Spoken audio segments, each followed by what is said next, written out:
And right then, I understood what my dream was about.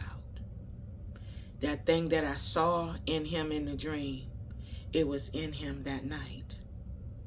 And that thing wanted to take me out. On the way home, my phone rang 30 times. That's right. This man called me 30 times on my way home from church, being driven home by the female pastor, asking, where am I at? Well, since it was my first time ever going to this church at night, because it was a Bible study, and it was the first time she was bringing me home, the route she was taking, I didn't know. I would just say, we're almost there. And he would say, I didn't ask you if you was almost here. I said, where are you?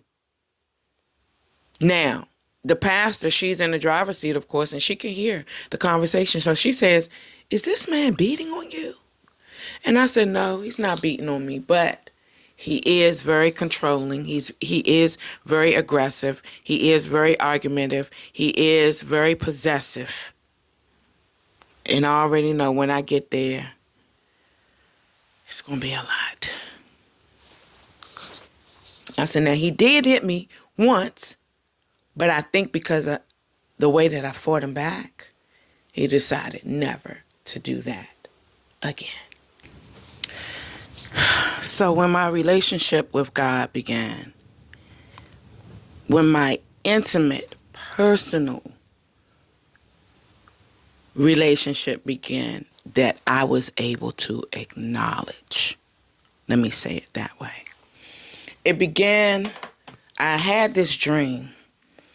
I had this dream. At the time I was living with this guy. I had been with him for 3 years. And our relationship was pretty chaotic, to say the least. Every day there was something that this man was so angry about concerning me. This man, he wanted to look through my phones. He always thought I was cheating. He always was accusing me of doing something. So, the way our relationship went, 3 days we were fine. First day, we would be humping. The next 2 days, we would be fine. On the 4th day, he would be angry about something.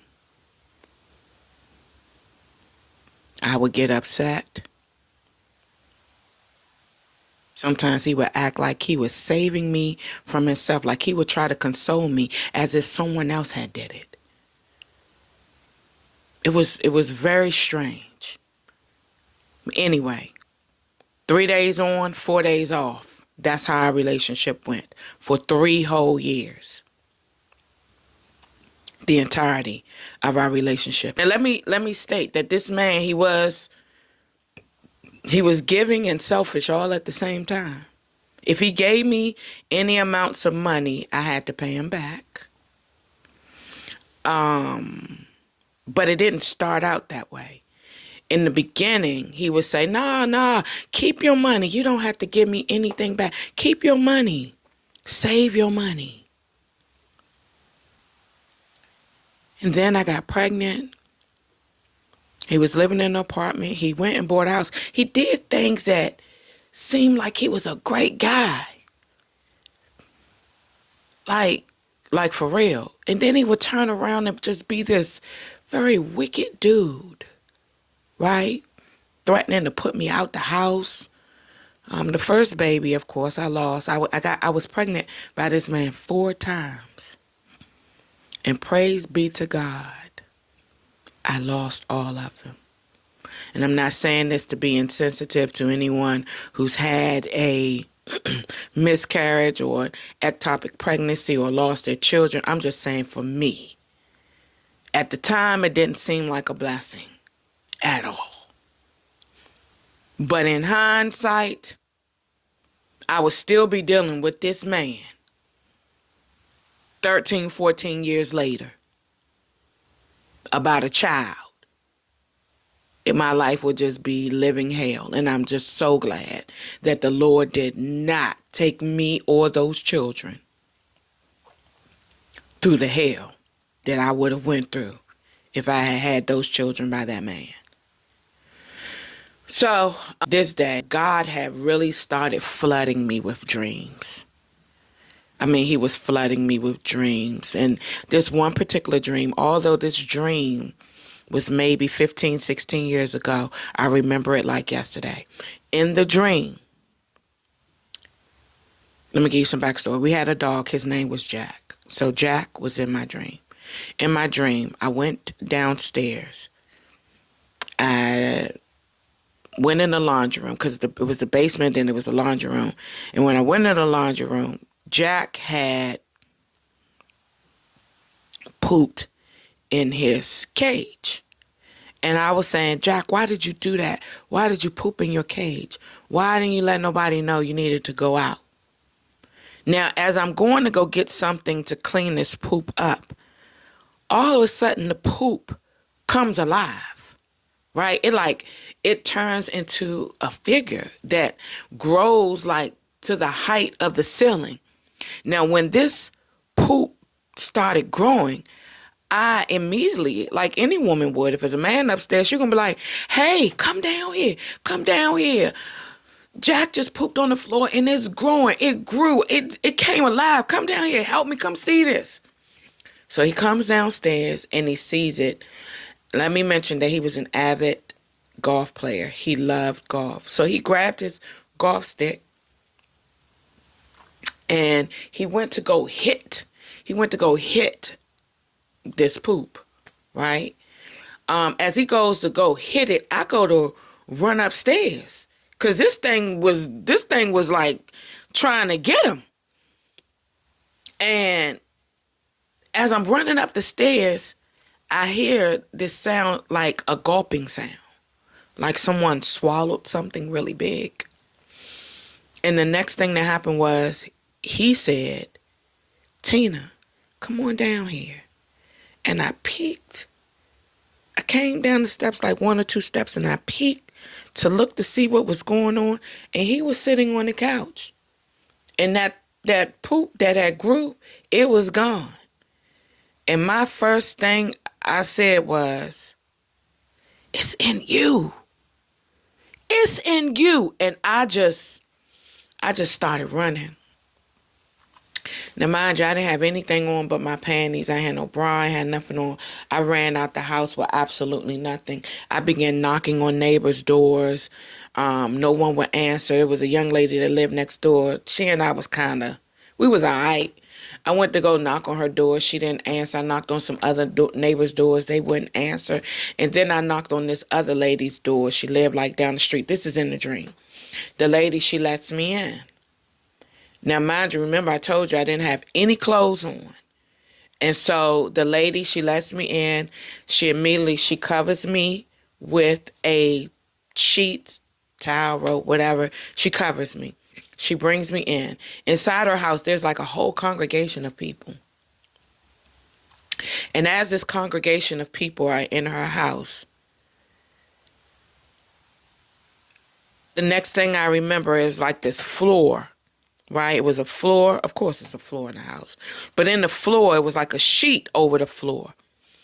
And my role was to pull the sheet off of all of these people that are covered up in the floor. That was my role.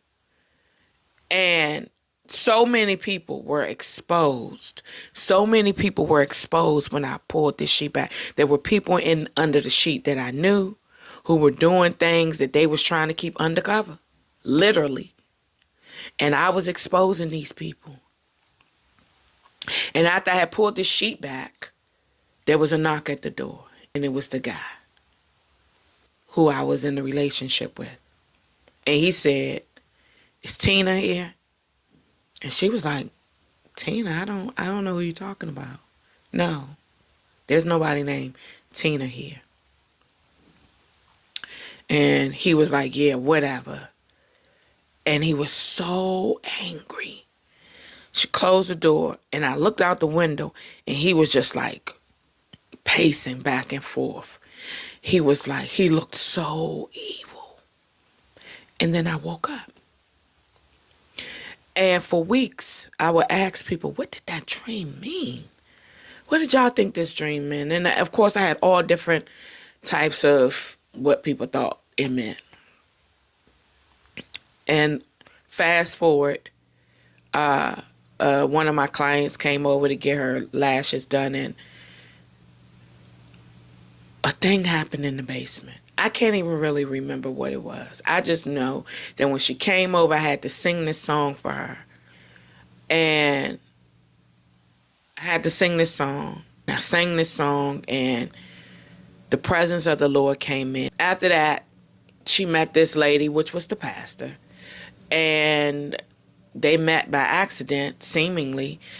And they got into a conversation, and the pastor needed someone to come there and do praise and worship. She asked, could she bring me? The pastor said yes, and this is how I met the pastor. When we went to the church, of course, the guy I was living with, he took me. At the time, I didn't have a car. We went to the church. He decided he wasn't going to go back to the church anymore, but I wanted to go back to the church. And so because I wanted to go back to the church, when I met after church that day, the pastor, she had given me her number. I asked her a few questions, some things that was troubling me in my heart. She gave me her number. He wouldn't take me. I called her, asked her, could she, pick me up? I needed a way to get to the church. I really wanted to go. The church was in Bowie. She told me, yeah, or meet her at the subway station. She orchestrated that I would make it to church. I went to church. The young lady who was supposed to bring me home, she got sick. That she could barely walk. What Pastor did was we followed her. We followed her till she was maybe like around the corner from her house. So this is what was taking us a bit longer. One, because we had stopped to get something to eat. And then also because we were trying to follow her home to make sure she made it home safe, because she was like terribly ill. It was no way she was going to be able to take me home. I'm so glad she wasn't able to take me home, because we didn't know what we was about to experience when we got to my house. So finally, when we got to my house, after this guy had called 30 times, badgering me, letting me know just how angry he was, and in a very accusatory tone, like I was humping somebody at church or on the way home from church or something. I don't know. But anyway, it was really crazy. Had the pastor like, what am I about to walk into, taking this woman home? But anyway, I'm sure she started praying. So when we get there, it's like 9:30, 9:45 at night. Not too late, right? It ain't super late, right? But it's late enough that he's highly agitated, because he usually goes to bed at a certain time, really early. We pull up. Now I told you, this man usually is in the bed. He's swinging a golf cart. I mean, his golf club. He's out there. He's swinging. He's practicing swinging his club at 9-something at night, which was very strange. He walks up to the car with his club in his hand. So he's holding his club in a very threatening posture, right? So he walks up to the car. I'm, of course, sitting in the passenger seat. The pastor, she puts her window down. She says, "Hi, so-and-so. How you doing tonight?" And he said, "Don't hi so-and-so me." He says, "I don't appreciate you bringing Tina home this time of night. I don't appreciate you bringing her home anytime you feel like it. Don't let it happen again." I look up to see, who is this talking to a pastor? Because he understood it was the pastor. Remember, he went to the church with me. And I couldn't believe that he had such disregard for a pastor, a woman of God. Yeah, be mad at me. Say what you're going to say to me, but you said this to a pastor? I was like, whoa. So I'm looking because I'm like, who is that talking to her like that? And it was him, but it wasn't him. And so she looks at me and I look at her. He storms off. He leaves the door open. He closes the screen door to the house. He's inside. All of the lights are on. And she says to me, she says, you feel okay with going in there?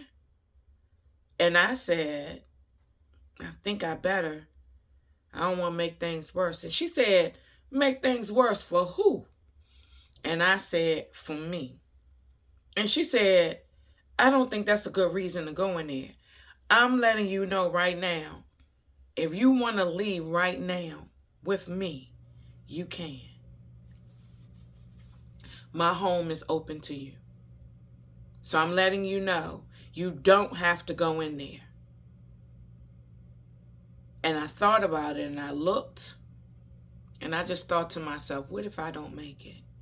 What if I have the opportunity to leave? I go in there and I don't make it because I don't know who this guy is. I'm telling you, I was so scared, but I left.